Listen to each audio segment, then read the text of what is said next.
সম্মানিত দর্শক, আসসালামু আলাইকুম। আশা করি আপনারা সকলেই ভালো আছেন। মরিচ চাষ বর্ষাকালীন যে বৃষ্টিপাতের সময়, সেখানে ভারী বৃষ্টিপাত হলে কিভাবে মরিচ গাছকে রক্ষা করতে হয়, কোন স্প্রে করতে হয় এবং পরিচর্যাগুলো কীরকম হবে, এই বিষয়গুলো নিয়েই বিস্তারিত আলোচনা করব এই ভিডিওতে। তার আগে দর্শক, আমার চ্যানেলটি যদি সাবস্ক্রাইব ফলো না করে থাকেন তাহলে অবশ্যই করে ফেলুন। কৃষিতে সবসময় আপনাদেরকে সঠিক তথ্যগুলো সরাসরি দেখানোর চেষ্টা করি এবং তুলে ধরার চেষ্টা করি, যা আপনাদের চাষাবাদে উপকারী ভূমিকা পালন করতে পারে। তো দর্শক, চলুন আমরা বিষয়গুলো জেনে নেই। আপনারা এখানে যে গাছগুলো দেখতে পাচ্ছেন, এগুলো কিন্তু মোটামুটি 20 থেকে 25 দিন বয়স হচ্ছে। আর এই বর্ষাকালে সবচেয়ে বড় যে সমস্যাগুলো সৃষ্টি হয় তা হচ্ছে, দর্শক দেখুন, বৃষ্টিপাত লেগেই থাকে। কখনো ভারী বৃষ্টিপাত, কখনো হালকা বৃষ্টিপাত, কখনো বৃষ্টিপাত একাধারে চলছেই ঘন্টার পর ঘন্টা। এরকম পরিস্থিতিতে অবশ্যই আপনাকে প্রথম খেয়াল করতে হবে জমিতে যেন পানি নিষ্কাশনের ব্যবস্থা সব সময় ক্লিয়ার থাকে এবং ভালো থাকে।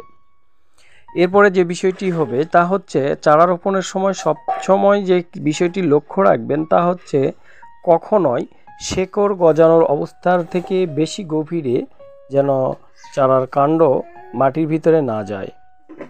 আরেকটি বিষয় হচ্ছে দর্শক, এখানে বৃষ্টিপাত অধিক হলে উপরের শেকড়গুলো কিছুটা বের হয়ে যেতে পারে এবং আপনার মাটি স্যাঁতসেঁতে থাকতে পারে। সেই পরিস্থিতিতে প্রথমে দাগ দেখা যেতে পারে। দাগ থেকে ধীরে ধীরে পচন সৃষ্টি হতে পারে। আর এই দাগ দেখা মাত্রই বা এরকম পরিস্থিতিতে আমাদের অবশ্যই প্রস্তুতি নিতে হবে এবং প্রোটেকশন দিতে হবে।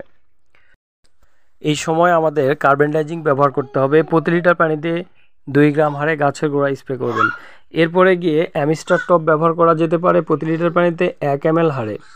আর এরকম আগাছা থাকলে অবশ্যই তুলে দিবেন।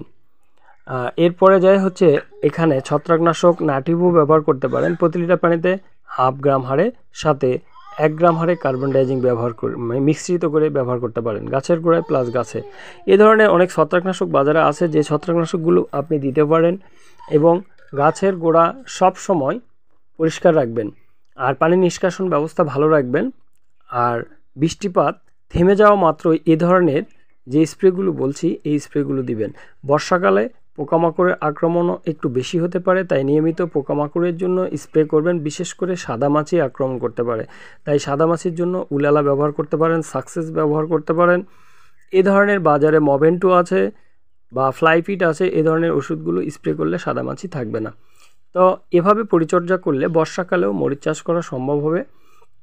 তো সবচেয়ে বেশি গুরুত্ব দিবেন পচার জন্য। আর এই পচা রোধ করতে একান্ত গাছ বাঁচানোর জন্য অবশ্যই অ্যামিস্টার টপ ব্যবহার করবেন। অ্যামিস্টার টপ ব্যবহার করলে আপনার গাছটি হাই অ্যান্টিবায়োটিক প্রোটেকশন দিবে, যেখানে আর পচন ধরার সম্ভাবনা কম থাকে। সবাই ভালো থাকবেন। আজ এ পর্যন্ত। আল্লাহ হাফেজ।